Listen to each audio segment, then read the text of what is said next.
आज Doubtnut app download करें। Doubtnut पर अपने सभी गणित, रसायन विज्ञान, भौतिक विज्ञान और जीव विज्ञान के डाउट्स का करो सफाया। बस प्रश्न की फोटो खींचो, एक ही प्रश्न को क्रॉप करो और तुरंत वीडियो सोल्यूशन पाओ। अभी डाउनलोड करें। दोस्तों, हमारा प्रश्न दिया गया गैडोलीनियम, ठीक है, जिसका परमाणु क्रमांक 64 है। इसका इलेक्ट्रॉनिक विन्यास क्या है?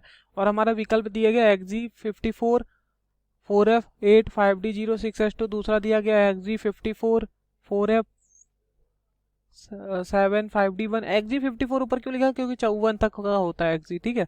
तो 54 तक का इन्होंने शॉर्ट टर्म में, छोटे में लिख दिया इस तरह से, ठीक। इस तरह से लास्ट वाला भी हमारा इसी तरह दिया गया है। अब हमें सही विकल्प बताना है, ठीक है। चलिए हम लिखते हैं। तो गैडोलीनियम का जो होता है वो होता है 64, ठीक। वो हमें अब लिखना है। तो हमारा जो 64 है, इसको देखिए कैसे लिखेंगे। पहले हमारा आता है 1s2, ठीक।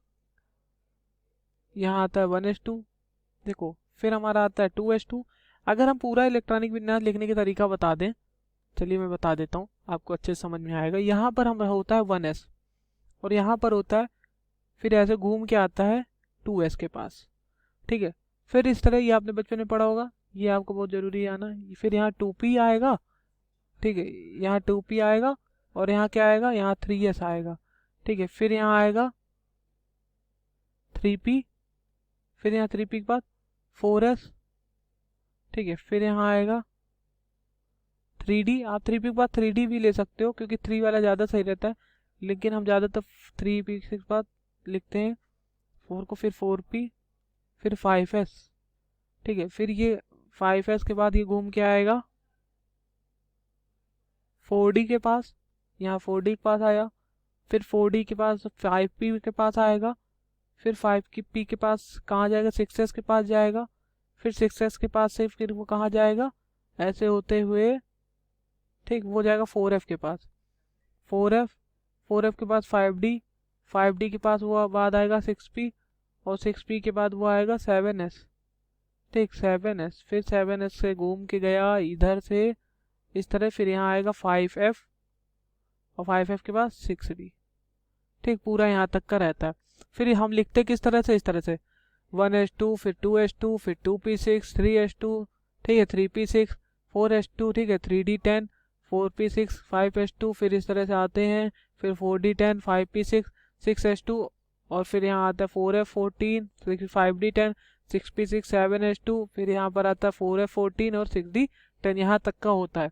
और देखो, हमारा ये चीज़ याद रखना, एस में हमेशा कितने होंगे? 2, पी में कितने होंगे? 6, डी में कितने होंगे? 10 पूरे, और एफ में कितने होंगे? 14। इतना तक का होता है, ठीक है। एफ में हमारा ये 14 होता है। अब होगा क्या? इसको जब हम लिखते हैं तो हम ऊपर एस और पी और डी और एफ वाले संख्याओं को जोड़ते हैं, तब अगर हम 64 आ जा रहा है तो हमारा वो गैडोलीनियम का हो जाएगा। जब हम जेड बराबर 64 के लिए लिखते हैं तो हमें उत्तर में क्या दिया गया? हमारे उत्तर में जीनोन दिया गया, ठीक है। जीनोन का हमारा जो होता है वो 64 होता है, 54 होता है। तो पहले 54 के लिए लिख लेना। तो 1s2, 2s2, 2p6, 3s2, 3p6, ठीक है। फिर 4s2, फिर 3d10 आएगा। 3d10 के बाद कितना आएगा? ये 30 हमारे हो गए। 3d10 के बाद 4p6, 4p6, यहाँ पे 4p6 आ गया। फिर 5s, 4p6 थोड़ा सा लिख दो। फिर 4p6 आ गया हमारा यहाँ 4p6, फिर 5s2, ठीक। फिर 5s2। अब देखो आपका कितना हुआ अभी? 10, 10, 20, 10, 30, 30, और ये 30, 6, 36, 38, टोटल 38 हुए अभी तक हमारे। 5s2 के बाद हम 4d10 कर देंगे, मतलब अब कितने हो गए? 38 और 10, 48 हो गए हमारे। अभी 54 चाहिए। फिर 5p6, 5p6 अगर हम यहाँ लिखेंगे, अब हमारे पूरे आपको 54 हो गए। अगर 6 जोड़ दो 48 में तो 8, 6, 14, ये हमारे पूरे 54 हो गए। ये हमारा जीनोन का लिख गया। अब हमें किसका लिखना है? ठीक है, जीनोन तक का हो गया। अगर हम जीनोन का हमारा 54 तक का ये पूरा पूर्ण हुआ हमारा, ठीक है, पूरा। अब 54 के बाद हमारा 64 में से 54 गया, 64 था, 54 तक का लिख दिया। तो अब हमें 4 में 4 के 0। अब हमें 10 तक का, 10 के लिए लिखना भरने, ठीक। 10 में देखो कैसे आएगा। यहाँ पर 4f, 4f7, 5d1 और 6s2, ये हमारा भर देंगे। उसके बाद 7 और 1 8 और 1 2 10, तो ये हमारा पूरा भर जाएगा और हमारा ऑप्शन हो जाएगा ये वाला, देखो बी वाला। ये हमारा सही उत्तर है। उम्मीद करता हूँ आपको समझ में आया होगा। धन्यवाद। कक्षा 6 से 12वीं से लेकर नीट, IIT, JEE वो एडवांस के लेवल तक 1 करोड़ से ज्यादा छात्रों का भरोसा। आज ही डाउनलोड करें डाउटनेट ऐप या व्हाट्सएप करें अपने सारे डाउट्स 8400 400 400 पर।